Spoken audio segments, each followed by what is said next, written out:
لكم ذنوبكم ومن يطع الله ورسوله فقد فاز فوزا عظيما. أما بعد فإن خير الحديث كتاب الله وخير الهدى هدى محمد صلى الله عليه وسلم وشر الأمور محدثاتها وكل محدثة بدعة وكل بدعة ضلالة وكل ضلالة في النار. قال الله سبحانه وتعالى: ظهر الفساد في البر والبحر بما كسبت أيدي الناس ليذيقهم بعض الذي عملوا لعلهم يرجعون.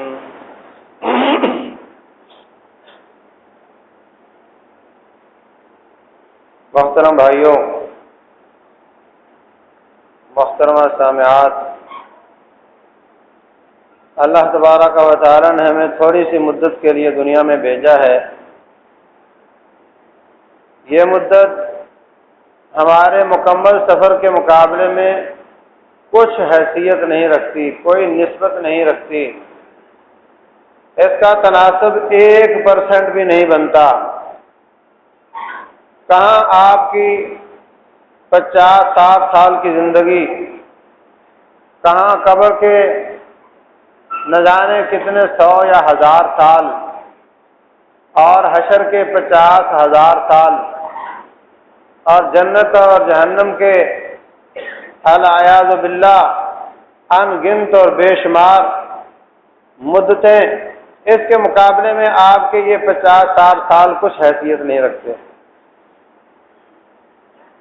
لیکن انسان کی مصیبت یہ ہے کہ یہ اس عارضی اور فانی کو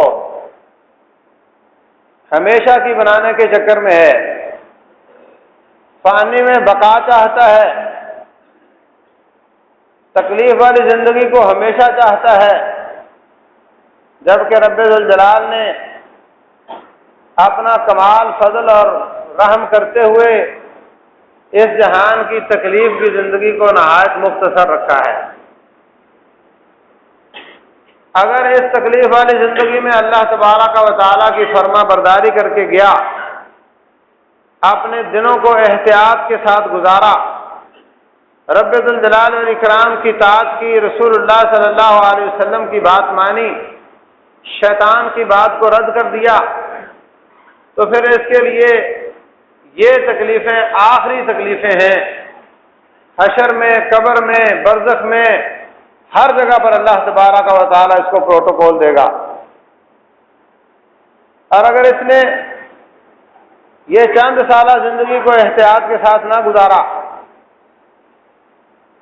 اس میں من مانیاں کرتا رہا، اللہ اور اس کے رسول صلی اللہ علیہ وسلم کی بات کو چھوڑ کر اپنے من کی مانی، اپنے بیوی بچوں کی مانی، اپنے خاوند کی مانی، اپنے مولوی اور پیر کی مانی، اپنے حکمران کی مانی، کسی کی بھی اطاعت کی، رب ذوالجلال اور رسول اللہ صلی اللہ علیہ وسلم کی نافرمانی کرتے ہوئے، تو پھر اس جہان کو قارون اپنے لیے آرام دہ نہ بنا سکا۔ اس جہان کی ایک طبیعت ہے، ایک فطرت ہے، فطرت نہیں بدلا کرتی۔ بوڑھا آدمی کروڑوں روپے اپنے جسم پر لگا دے، کبھی جوان نہیں ہو سکتا۔ ایسے ہی اس زندگی کو، دنیا کو، آپ کے پاس 10 ارب روپے ہوں، آپ اس جہان کو جنت نہیں بنا سکتے، کبھی بھی اس کا عشر عشیر بھی نہیں بنا سکتے۔ لیکن اپنی منمانی کرنے کی وجہ سے مرتے ہی اللہ کے دربار میں مجرم بنا کر پیش کیے جاؤ گے۔ اِنَّهُ مَن يَأْتِ رَبَّهُ مُجْرِمًا، جو اللہ کے پاس مجرم بن کر آیا، فَإِنَّ لَهُ جَهَنَّمَ لَا يَمُوتُ فِيهَا وَلَا يَحْيَا، اس کو بادشاہ پکڑ کر قید خانے میں ڈال دے گا۔ مجرم کو وہ قید خانہ جیل ہے، وہ جہنم ہے، وہ آگ ہے، اس میں اس کو کھولتا ہوا پانی پینے کے لیے ملے گا، اور زقوم کے درخت کھانے کے لیے ملیں گے۔ اور مَن يَأْتِهِ مُؤْمِنًا، جو اللہ کے پاس مومن بن کر آیا، فَإِنَّ فَأُولَٰئِكَ لَهُمُ الدَّرَجَاتُ الْعُلَىٰ، ان کے لیے پھر جنت کے بالا خانے ہوں گے، حور و قصور ہوں گے، اللہ تعالیٰ کے انعامات ہوں گے، باغات ہوں گے۔ اللہ اکبر۔ اور ایک اور خوشخبری یہ ہے کہ جو آدمی اس جہان میں اللہ تبارک و تعالیٰ کی طاعت اور فرما برداری کر کے گزار دے گا، اللہ تعالیٰ اس کی یہ زندگی بھی سکون والی کر دے گا۔ ایک ہوتی خوشی اور ایک ہوتا ہے سکون۔ کوئی زیادہ کما لے، زیادہ استعمال کر لے، اس کو خوشی تو ہو سکتی ہے، لیکن سکون اس کو ملتا ہے، اطمینان اس کو ملتا ہے جس کی زندگی اللہ اس کے رسول کی فرما برداری والی ہو۔ یورپ والے، ان کی اکثریت ہم سے اچھا کماتی، اچھا کھاتی، اچھے اسٹیٹس میں وہ رہتے ہیں، اور جعلی قسم کی خوشیاں، اللہ کی حدود کو پامال کرنے والی خوشیاں، اور ان کی حکومتیں جو بیماری، جو پریشانی، جو گناہ، جو بلنڈر قوم میں زیادہ ہو جاتا ہے اس کو قانونی شکل دے دیتے ہیں۔ کیسا ملک ہے کہ جو گناہ دیکھا کہ حد سے بڑھ گیا، اسمبلی اس کو پاس کر دیتی، ٹھیک ہے بھائی آج کے بعد یہ گناہ نہیں رہا ہے۔ دیکھا نا وہ شراب بہت پیتے ہیں تو کہا ٹھیک ہے شراب جائز ہے۔ دیکھا بدکاری بہت ہو رہی ہے تو کہا ٹھیک ہے یہ عورت اور مرد کا حق ہے، آج کے بعد یہ اس کو قانونی حیثیت حاصل ہے، اس کو مجرم نہیں سمجھا جائے گا۔ دیکھا کہ اب لوگ ہم جنس پرستی کی طرف بہت بڑھ رہے ہیں، اب ایک ایک کر کے ان کے ملک اس کو بھی قانونی شکل دے رہے ہیں۔ ان کے ملکوں کا یہی کام ہے، نہ برائی سے روکنا، نہ نیکی کا حکم دینا، لوگوں کو چھوڑ دینا، منمانی کرے، اور جو کام زیادہ ہو جائے اس کو قانونی شکل دے دینا۔ انا للہ و انا الیہ راجعون۔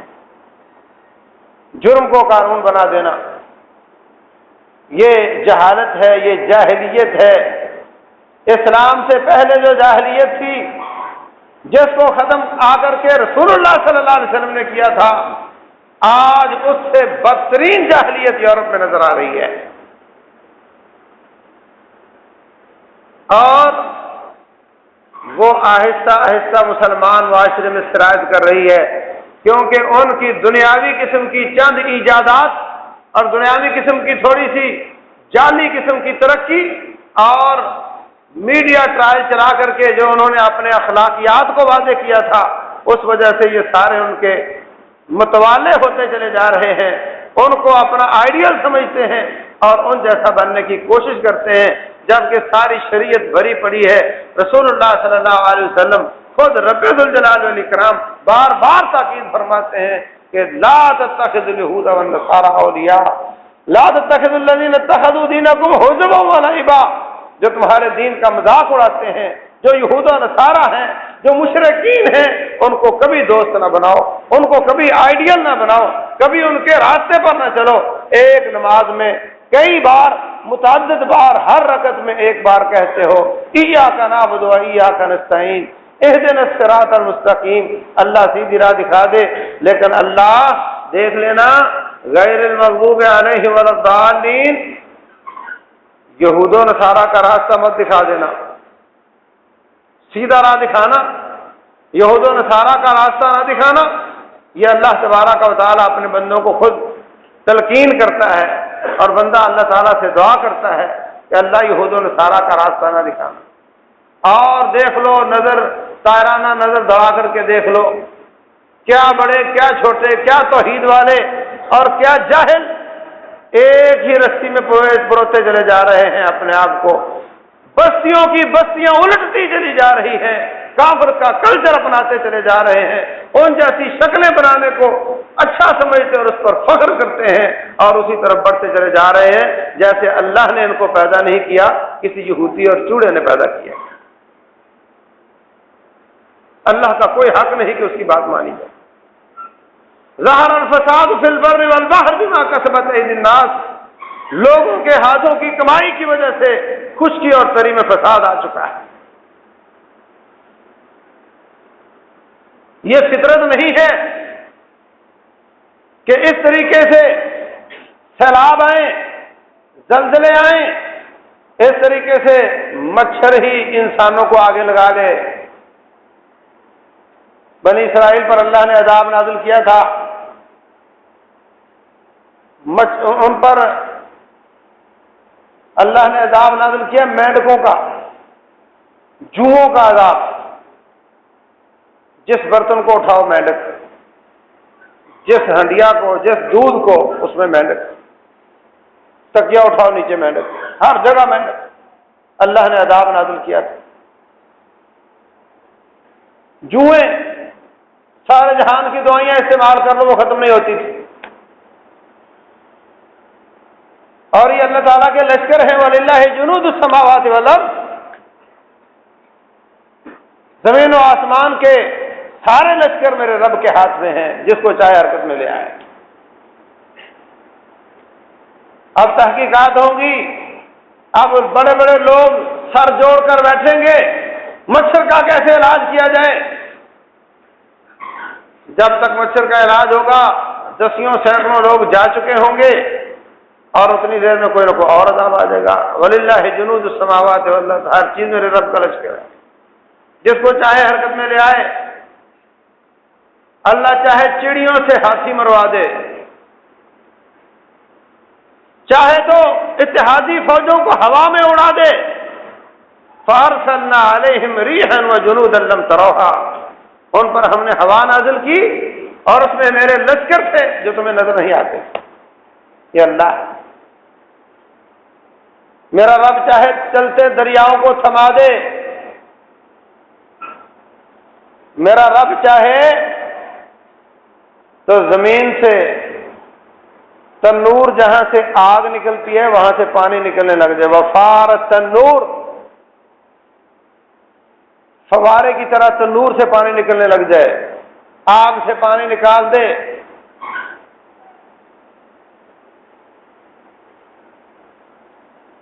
آج سیلاب زدہ علاقوں کی حالت یہی ہو چکی ہے، اور بعض لوگوں نے ہمیں بتایا کہ واقعتاً زمین سے چشموں کی طرف پانی پھوٹتا ہمیں نظر آیا۔ یہ اللہ تعالیٰ کی نشانیاں ہیں کہ ہمیشہ سر پار کر میں یہی شکایت ہوتی تھی کہ پانی نہیں ہے، پانی نہیں ہے، پانی نہیں ہے۔ لقدت سارا، دور دراز تک صحرا نظر آتے تھے، اور آج وہ سمندر کا نقشہ پیش کر رہے ہیں۔ 20-20 فٹ پانی کہیں کہیں ہے، اور 2 مہینے گزرنے کے باوجود پانی کا لیول نیچے نہیں ہو رہا۔ ابھی تک میرپور شہر کی گلیوں سے پانی ختم نہیں ہوا۔ کتنا وقت گزر چکا ہے۔ سکران شہر ابھی تک ڈوب رہا ہے، جڈو شہر میں ابھی تک پانی ہے۔ جب پچھلا سیلاب آیا تھا تو سیاستدانوں نے سیاستیں کی، میری زمین ادھر ہے، ادھر کا بند مت توڑو، اس کی زمین ادھر ہے، ادھر کا توڑ دو، اس کو بچا لو، اس کو ڈبو دو۔ اللہ کے عذاب میں، آزمائش کے دنوں میں بھی رب یاد نہ آیا، اس وقت بھی سیاستیں چلتی رہیں، مفاد پرستیاں چلتی رہیں، اور اللہ تبارک و تعالیٰ نے اب آسمان سے نازل کیا۔ اب اس کو گھما کر دکھاؤ۔ اس وقت تو گھماتے تھے، سیاستیں چلتی تھیں، مظفر گڑھ کو ڈبونے کا پورا پروگرام بن گیا، عوام بند پر آ کر جمع ہو گئی، احتجاج ہوا تو ڈبونے کا پروگرام ختم ہو گیا۔ اللہ تبارک و تعالیٰ کے عذاب سے ڈرنا چاہیے۔ اس وقت تمہارے پاس تھا کہ کس کو ڈبونا ہے، کس کو نہیں ڈبونا۔ سیلاب دریا میں تھا، اب سیلاب آسمان سے بھی آیا ہے، زمین سے بھی نکلا ہے۔ قل هو القادر على ان يبعث عليكم عذابا من فوقكم، ان سے کہہ دو تمہارا رب اس بات پر قادر ہے کہ اوپر سے عذاب لے آئے، او من تحت ارجلکم، یا نیچے سے عذاب لے آئے، او یلبسکم شیعا، یا اللہ تمہیں تار تار کر دے، آپس میں لڑا دے، وَيُذِيقَ بَعْضَكُمْ بَأْسَ بَعْضٍ، پھر ایک دوسرے سے لڑا لڑا کر مروا دے۔ اللہ تعالیٰ یہ سارے کام کر سکتا ہے، اور اللہ نے لگ یہ رہا ہے کہ پاکستان کے ساتھ یہ تینوں کام کر دیے۔ نیچے سے بھی عذاب آ رہا ہے، زلزلے بھی آ رہے ہیں، اوپر سے بھی عذاب آ رہا ہے، زمین بھی پانی اگل رہی ہے، آسمان بھی پانی برساتا ہے، اور کسی بعض علاقوں میں آپس میں لڑا لڑا کر کے روزانہ لاشیں گرتی ہیں۔ یہ سب اللہ تعالیٰ کے عذاب کی شکلیں ہیں، اور اس کی وجہ ہمارے ہاتھوں کی کمائی ہے۔ اس کے کئی اسباب ہو سکتے ہیں۔ دنیاوی ذہن والا تو یہ کہے گا مونسون ایسے آتی ہے اور ایسے گھومتی ہے اور ایسے بخار اٹھتا ہے اور ایسے بارش ہو جاتی ہے، لیکن جس نے اللہ تعالیٰ سے ڈرنا ہو، جس نے اپنے گناہوں کو معاف کروانا ہو، جس نے حقیقی اسباب پر غور کرنا ہو، اس کے لیے بھی بہت بڑا میدان ہے۔ پچھلے سیلاب میں جو بدعنوانیاں ہوئی دو طرح سے، ایک تو ان کا علاقہ ڈبو دو جبکہ وہ نہیں ڈوب رہا تھا، ان کا بچا لو جبکہ وہ ڈوب رہا تھا، تو اللہ تعالیٰ نے پھر اپنی مرضی سے ڈبو دیا۔ نمبر دو، سیلاب کسی اور علاقے میں آیا، سیلاب زدگان یہ بن بیٹھا تھا کہ باہر کی امداد کو حاصل کر سکے، پھر اللہ تعالیٰ کو غصہ آیا ہوگا کہ جب تو مانگٹی بننا چاہتا ہے، بکاری ہی بننا چاہتا ہے، تو پھر ٹھیک ہے، تو میں بنا ہی دیتا ہوں۔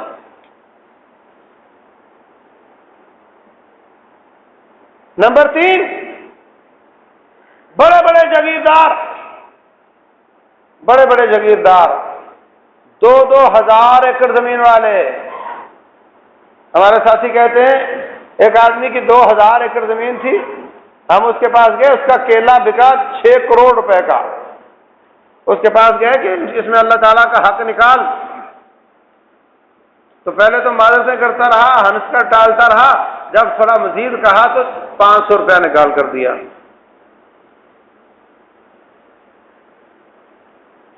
ساتھی کہتے ہیں ہم نے دوبارہ اس کی جیب میں ڈال دیا، ہم وہاں سے آ گئے۔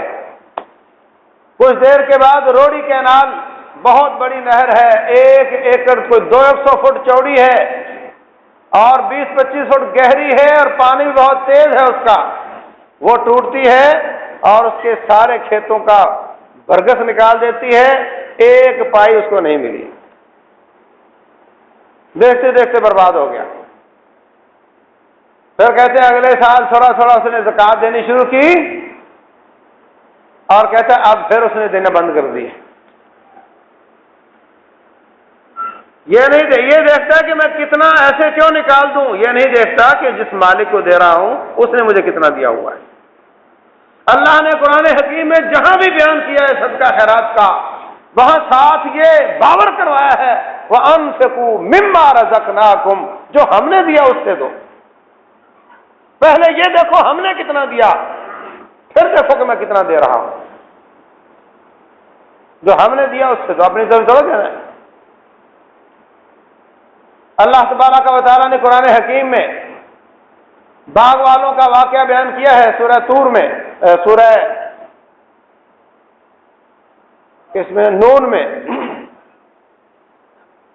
سورہ نون میں اللہ فرماتے ہیں ایک آدمی بہت نیک پاک باغیچہ تھا اس کا، بہت آمدن ہوتی تھی، جب مال کٹتا اپنا حصہ گھر کو لے جاتا، فقراء غرباء بیوگان یتیموں مجاہدوں کا حصہ ان کو دے دیتا، اور کچھ حصہ اس باغیچے کی، اس باغ کی نشو و نما ترقی امپروومنٹ کے لیے الگ رکھ لیتا۔ اس کی اولاد آئی ہمیشہ پریشان رہتی، ابا خدمتیں ہم سے لیتا ہے، یہ کرو وہ کرو، اور وہ لوگ جنہوں نے کوئی خدمت نہیں کی ہوتی ان کو پیسے دے دیتا ہے۔ یہ کہاں کا انصاف ہے؟ پانی ہم لگاتے رہ جاتے ہیں اور غریب لوگ آ کر کے خام کھا لے جاتے ہیں۔ جیسے ابا فوت ہوا، باغ تیار تھا، سب بیٹوں نے یہ طے کیا کہ اب تو ابا نہیں ہے، اب تو ہم رات رات ہی کاٹ کر کے لے آئیں گے، کسی غریب کو معلوم ہی نہیں ہوگا، صبح دیکھیں گے کہ سب کو ختم ہو چکا۔ رات نکلے 8-10 بجے، اندھیری رات۔ ایک کہتا ہے کہ یہ ہم لگ رہا ہے راستہ بھول گئے ہیں، دوسرا کہتا ہے نہیں راستہ تو نہیں بھولے، یہ فلاں کا باغ ہے، یہ فلاں کے کھیت ہیں، یہ اس کا کمرہ ہے، یہ فلاں کا ڈیرا ہے، اسی ادھر سے ہم روزانہ گزرا کرتے تھے، راستہ تو نہیں بھولے۔ وہ کہتا ہے اچھا پھر اگر راستہ نہیں بھولے ہو تو اللہ تعالیٰ نے تمہارا بیڑا گرک کر دیا ہے۔ اللہ تعالیٰ نے رات رات سارا باغ ختم کر کے اس کے نشان مٹا دیے، ان کو سمجھ نہیں آ رہی کہ یہ علاقہ ہمارا ہے کہ کسی اور کا ہے۔ اگر خالی پھل ضائع کیے ہوتے، اگر صرف پھل ضائع کیے ہوتے تو ان کو پہچاننے میں پریشانی نہ ہوتی۔ وہ آپس میں کہہ رہے ہیں ہم راستہ بھول گئے۔ اس سے ثابت ہوتا ہے اللہ تعالیٰ نے ان کے باغیچے کے تنے جڑیں بھی اکھاڑ کر کے پھینکی۔ غریبوں سے مال بچاتے ہو، لے لو پھر کیا لینا ہے۔ اللہ تعالیٰ سے کوئی چھپ سکتا ہے؟ رب الجلال سے کوئی بچ سکتا ہے؟ کوئی اپنی اولاد کو اللہ تعالیٰ سے بچانے کی کوشش کرتا ہے، پھر اللہ تعالیٰ لے لیتا ہے۔ کوئی اپنے مال کو اللہ سے بچانے کی کوشش کرتا ہے، اللہ تو پھر لے لیتا ہے۔ لیاقت آباد کا سیون ایریا کا ایک نوجوان کمپیوٹر کا بڑا ماہر، اسلام آباد تک ریٹرن ٹکٹ بائی ایئر اس کو بلایا جائے کمپیوٹر کی خرابی ٹھیک کرنے کے لیے، بڑا ماہر کیلیبر کا بچہ تھا۔ اماں سے کہتا اماں میں نے جانا ہے اللہ کے راستے میں۔ کہنے لگی اتنا پیارا اتنا قیمتی، اس کی قیمت کیا ایک گولی ہے؟ میں تو نہیں جانے دوں گی۔ اپنے آفس سے نکلا موٹر سائیکل پر، کچھ نہیں ہوا، کچھ نہیں ہوا، راستے میں پول سے ٹکرا کر وہیں ڈھیر ہو گیا۔ اللہ تعالیٰ سے اپنے بچوں کو بچاتے ہو، اللہ تعالیٰ سے مال کو بچاتے ہو، اللہ تعالیٰ تو لے لیا کرتا ہے، ہر ایک سے لیتا ہے، لیکن یاد رکھو وہ لے لے اور ہم دے دیں، ان دونوں باتوں میں بہت فرق ہوا کرتا ہے۔ جان ہو یا مال ہو، اللہ سب کی جان نکالتا ہے، اس کی جان نکلنے کی کوئی قیمت نہیں ہوتی، اور جو اپنی جان دینے کے لیے جاتا ہے اس کی جان کی بہت قیمت ہوا کرتی ہے۔ ایسے ہی مال اللہ تعالیٰ سب کے نکلوا لیتا ہے، کسی کا بھتے کے ذریعے، کسی کا بیماری کے ذریعے، کسی کا اور کوئی ٹینشن، کوئی نقصان، آگ لگ گئی، سیلاب آ گیا، آندھی آ گئی، طوفان آ گیا، بہت طریقے ہیں اللہ تعالیٰ کے مال نکلوانے کے۔ اللہ نکلوا تو لیتا ہے لیکن وہ فضول میں جاتا ہے، جو خود دیتا ہے وہ اپنا کیش کروا لیتا ہے۔ خود دینے اور لینے کے لیے وہ آ جائے، ان دونوں باتوں میں بہت فرق ہوا کرتا ہے۔ بڑے بڑے جاگیردار، کروڑوں اربوں سالانہ کمانے والے، بسا اوقات 1000 روپیہ بھی زکوٰۃ نہیں دیتے اس پورے علاقے میں۔ اس قوم کو، اس علاقے کو سیاست دانوں نے دینا سکھایا ہی نہیں ہے، ان کو صرف مانگنا سکھایا۔ نتیجہ کیا ہے؟ نتیجہ یہی جو ہو رہا ہے، ہم ان سے کہتے ہیں ہماری زکوٰۃ بھی لے لو، کبھی قبول نہیں کرے گا۔ وہ وڈیرا ہے، وہ چودھری ہے، اس کی بڑی بات ہے، اس کے ہاریوں کے سامنے جا کر میں کہوں صاحب آپ کو زکوٰۃ دینے آیا ہوں، کیا محسوس کرے گا؟ میری زکوٰۃ نہیں لے سکتا، لیکن اپنی زکوٰۃ ہمیشہ کھا جاتا ہے۔ میری زکوٰۃ کڑوی ہے، اس کی اپنی میٹھی ہے۔ کتنے کم عقل ایسے ہیں جو اپنی زکوٰۃ کھاتے ہیں، کسی اور کی نہیں کھاتے، اور کتنے ایسے ہیں جو اوروں کی بھی کھاتے ہیں، اپنی بھی کھا جاتے ہیں، اور کتنے ایسے ہیں جنہوں نے اپنا کبھی حساب ہی نہیں کیا۔ میری زکوٰۃ بنتی ہے نہیں بنتی ہے، اپنا بندہ محاسبہ کرے، اپنا آڈٹ کرے، ہر سال کیا ہوا کیا نہیں ہوا، پھر کیا ہوگا؟ ناگہانی آفت آئے گی اور اپنا حصہ لے کر چلی جائے گی، اور یہ ہاتھ مسلتا رہ جائے گا۔ اور ایسا ہو رہا ہے۔ تو میرے عزیز بھائیوں، ایک جرم سیلاب میں حرام پائیاں کرنا، دوسرا جرم سیلاب زدگان کا مال ہڑپ کر جانا، تیسرا جرم اپنی زکاتیں کھا جانا، یہ بڑے بڑے جرم ہیں جن کی وجہ سے اللہ تعالیٰ کی آفتیں آتی۔ اور ایک جرم اور بہت بڑا جرم، ان شرک لظلم عظیم، شرک بہت بڑا ظلم ہے۔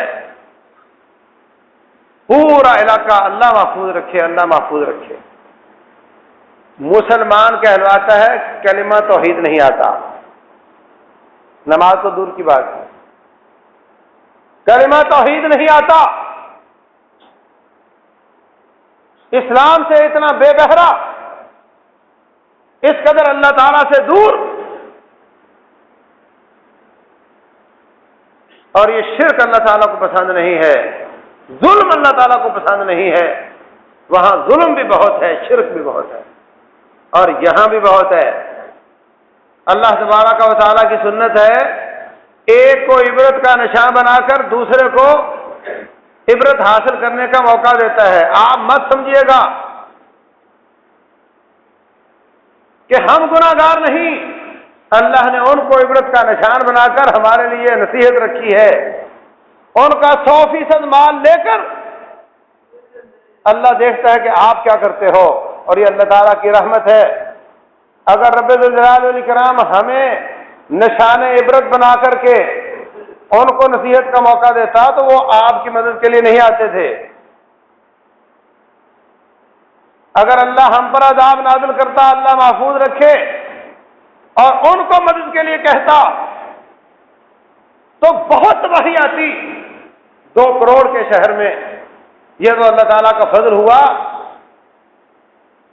پھر بھی اللہ کے اس عذاب کی گریوٹی کم رہی کہ اللہ تعالیٰ نے ان کو عبرت کا نشان بنا کر ہمیں سمجھنے کا موقع دیا ہے۔ یہ اللہ تعالیٰ کا فضل ہے، ورنہ کفر اور شرک یہاں بھی بہت ہے، نافرمانیاں اور بغاوتیں، بدکاریاں یہاں بھی بہت ہیں۔ اللہ تبارک و تعالیٰ کے کلچر کو چھوڑ کر، رسول اللہ صلی اللہ علیہ وسلم کی باتوں کو چھوڑ کر ہندوؤں، عیسائیوں، یہودیوں جیسا بننے کی کوشش یہاں بھی بہت ہے۔ اللہ تبارک و تعالیٰ نے ہمیں ایک موقع دیا ہے۔ اس کے مقابلے میں اللہ تبارک و تعالیٰ نے ایک اور واقعہ بیان کیا ہے صحیح بخاری شریف میں۔ ایک بادل سے آواز آتی ہے، اس کے حدیقت فلاں کے باغ کو پانی پلاؤ۔ وہ آدمی جنگل میں دیکھتا ہے، نہ ادھر ہے نہ ادھر ہے، کوئی آدمی نہیں ہے، کون کس کو کہہ رہا ہے، میرے سوا یہاں کوئی نہیں۔ تو یہ سمجھا کہ بادلوں کو کسی نے کہا ہوگا، بادلوں کے ساتھ ساتھ چلتا ہے، بادل ایک چوٹی پر برستے ہیں، برسنے کے بعد اس کا پانی ایک کھال میں جمع ہو کر ایک طرف چلتا ہے، وہ ادھر چلتا ہے، پانی کے ساتھ ساتھ گیا آگے، دیکھا کہ باغیچہ ہے اور باغ والا اپنے کھال درست کر رہا ہے، شاید اس کو معلوم ہے کہ آج پانی آئے گا۔ کہا تیرا نام کیا ہے؟ بولے کیوں پوچھ رہے ہو؟ کہتا ہے اس نام کی آواز بادلوں سے آئی ہے۔ اس نے کہا نام تو میرا یہی ہے۔ تو کہا پھر تیرا کام کیا ہے؟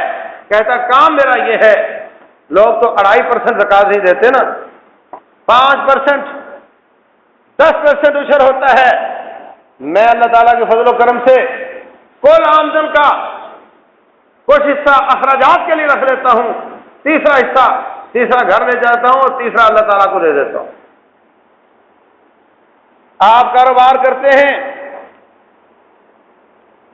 اسٹریٹجی بناتے ہیں، یہ دکان یہاں کھلنی چاہیے نہیں، یہ فیکٹری یہاں لگاؤں تو کیسی رہے گی، ماہرین 2-2, 3-3 لاکھ روپیہ لے کر اسٹریٹجی بنا کر دیتے ہیں، ویزیبلٹی رپورٹ بنا کر دیتے ہیں، اور وہ بھی بعد میں کافی ساری غلط نکلتی ہے، خلاف واقعہ ہوتی ہے۔ یہ بھی ایک فیزیبلٹی رپورٹ ہے کہ اس نے بارانی علاقے میں باغ لگایا ہے، اور اس کی فیزیبلٹی صرف اتنی ہے کہ میں نے اپنے مولا کو آدھی آمدن کا شریک بنایا ہے، جو کام مجھ سے نہیں ہوں گے وہ کر دے گا۔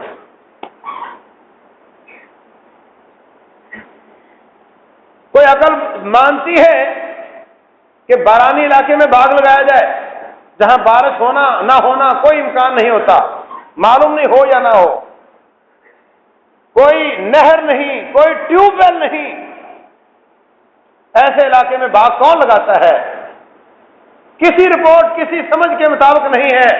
اس کی سمجھ یہ ہے کہ میں یہاں پر باغ لگاؤں گا اور جو کام مجھ سے ہو سکے میں کروں گا، اور جو کام مجھ سے نہ ہو سکے میرا مولا کرے گا، اس لیے کہ 50% کا حصہ دار تو وہ ہے۔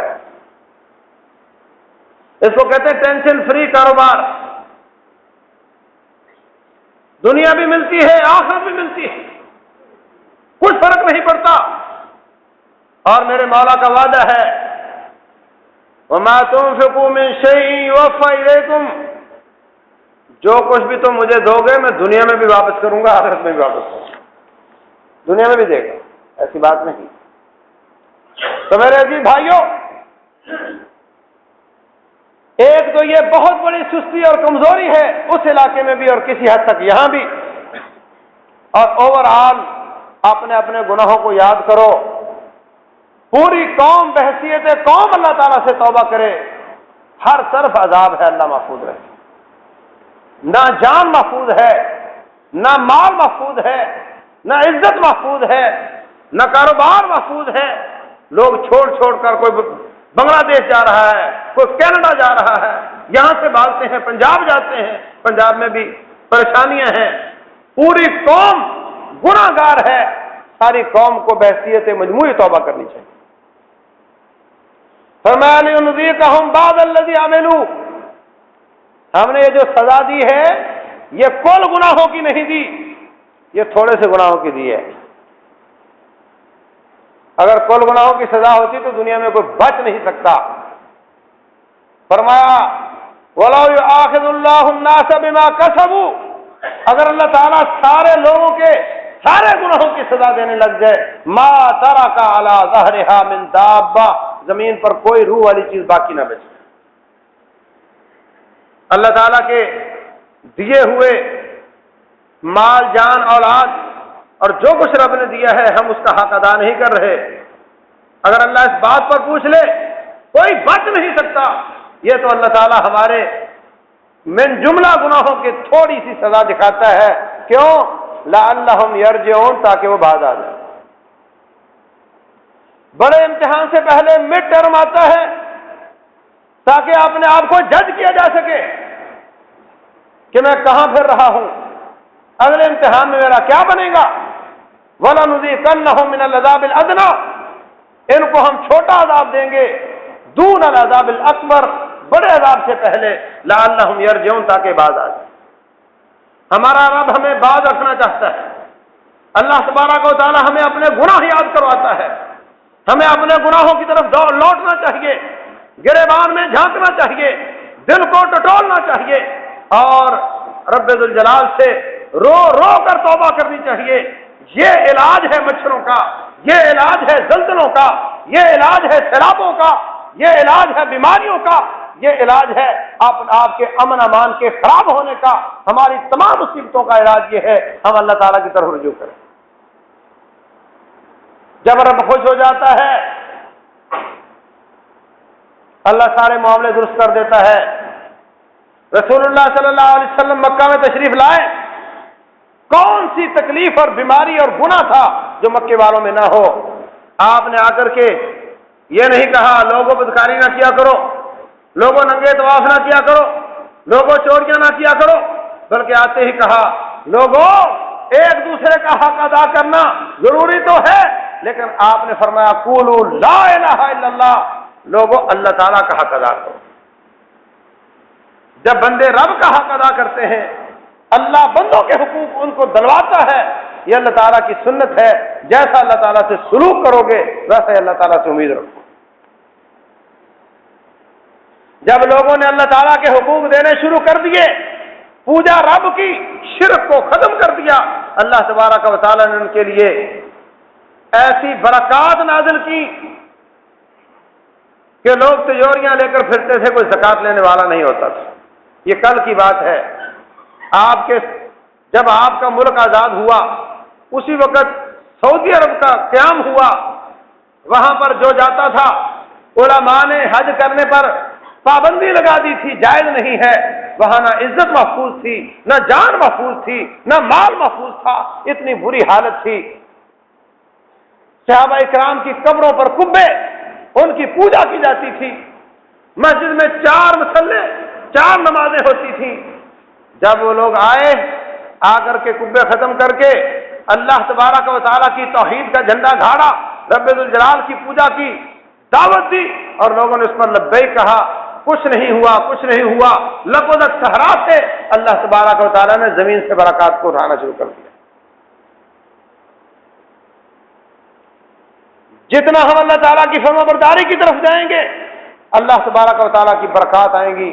وَلَوْ أَنَّهُمْ أَقَامُوا التَّوْرَاةَ وَالْإِنْجِيلَ وَمَا أُنزِلَ إِلَيْهِمْ مِنْ رَبِّهِمْ، اگر وہ آسمان سے نازل ہونے والی کتابوں کو قائم کر دے، لَأَكَلُوا مِنْ فَوْقِهِمْ وَمِنْ تَحْتِ أَرْجُلِهِمْ، اللہ آسمان سے بھی برکات نازل کرتا اور زمین بھی ان کے لیے برکات کو نکالتی۔ وَلَوْ أَنَّ أَهْلَ الْقُرَىٰ آمَنُوا وَاتَّقَوْا، اگر بستیوں والے اللہ پر ایمان درست کر لیں، اللہ تبارک و تعالیٰ سے ڈرنے لگ جائیں، لَفَتَحْنَا عَلَيْهِمْ بَرَكَاتٍ مِنَ السَّمَاءِ وَالْأَرْضِ، ہم آسمان و زمین سے ان کے لیے برکات کو نکالنا شروع کر دیں۔ یہ اللہ کی سنت ہے۔ اور قیامت کے قریب جب عیسیٰ علیہ السلام تشریف لائیں گے، شرک کو ختم ہو چکا ہوگا، اس امت کے ایک دائی بن کر جئیں گے، نبی صلی اللہ علیہ وسلم کی نبوت کی طرف لوگوں کو بلائیں گے، صلیب کو توڑ دیں گے، اِن مِّنْ أَهْلِ الْكِتَابِ إِلَّا لَيُؤْمِنَنَّ بِهِ قَبْلَ مَوْتِهِ، سارے اہل کتاب ان پر ایمان لے آئیں گے، صلیب ٹوٹ جائے گا، خنزیر ختم ہو جائے گا، شرک ختم ہو جائے گا، اور اللہ کی برکات ایسی نازل ہوں گی، فرمایا ایک انار کو 10 لوگ کھائیں گے، ایک انار کو 10 لوگ کھائیں گے، ایک گائے کا دودھ 10 لوگ پئیں گے۔ یہ برکات کس چیز سے آتی ہیں؟ کوانٹٹی زیادہ اچھی ہو، زیادہ ہو جائے، ہم اسی کام پر لگے ہوئے ہیں۔ گندم ایک کھیت سے زیادہ کیسے ہو سکتی ہے؟ ایک گائے زیادہ دودھ کیسے دے سکتی ہے؟ رب کعبہ کی قسم ہے، یہ کوانٹٹی زیادہ ہونے سے نہیں ہوتا، یہ تو اللہ تعالیٰ کی برکات سے ہوتا ہے۔ رسول اللہ صلی اللہ علیہ وسلم فرماتے ہیں، جب تم کھانا کھاتے ہو، تھوڑا سا پلیٹ کے ساتھ چھوڑ دیتے ہو، تھوڑا سا انگلیوں کے ساتھ لگا چھوڑ دیتے ہو، فرمایا اس کو مت چھوڑا کرو، زبان کے ساتھ انگلیاں بھی چاٹ لیا کرو، انگلی کے ساتھ پلیٹ بھی صاف کر دیا کرو، فإن فی آخر الطعام برکہ، حقیقت میں برکت اس میں ہوتی ہے۔ کمیت اور کوانٹٹی کے حساب سے وہ تھوڑا سا کھانا ہوتا ہے، لیکن برکت کے حساب سے برکت اس میں ہوتی ہے۔ تو میرے عزیز بھائیوں، یہ برکات اللہ کی نافرمانیاں ختم کرنے سے آتی ہیں، اللہ تبارک و تعالیٰ کے ساتھ شرک کو ختم کرنے سے آتی ہیں، اور رب کی طاعت اور فرما برداری کرنے سے آتی ہیں۔ سارے کے سارے مل کر اپنے اپنے گناہوں سے توبہ کرو، اور جو جو گناہ ہم سے چھوٹ رہے ہیں، جو جو نیکیاں ہم سے چھوٹ رہی ہیں، ان کو اپنانے کی کوشش کرو۔ انشاءاللہ ہماری جملہ بیماریوں، ہماری جملہ مسائل کا حل اسی میں مرکوز ہے۔ اللہ تبارک و تعالیٰ جو میں نے عرض کیا، ہم سب کو سمجھنے اور عمل کرنے کی توفیق عنایت فرمائے۔ وما علینا الا البلاغ۔